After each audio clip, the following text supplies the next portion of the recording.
These are the door pull sleeves for the Triumph TR3A and TR3B models. These can be sold individually, or they can be sold as part of the dash and capping kit or as part of the trim panel kit. If they're bought as part of the kit, they work out slightly cheaper than buying individually. For the Triumph TR3A and TR3B models, you'll see that they're actually a sleeve as opposed to a fully pre-sewn cord. That's because on those models they had some sort of metal cord that actually was used to open the doors. So this is purely the sleeve that slips over the top of them.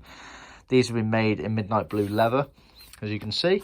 Quite commonly on the cars, these were supplied in leather as part of the 7 pieces of leather for the capping kits, etc. So there would be 2 of them. You'd also get 2 door top cappings and 2 quarter elbow cappings and 1 singular dash top capping. So that's the 7 pieces there. So yeah, as I say, you can buy these individually or as part of a kit.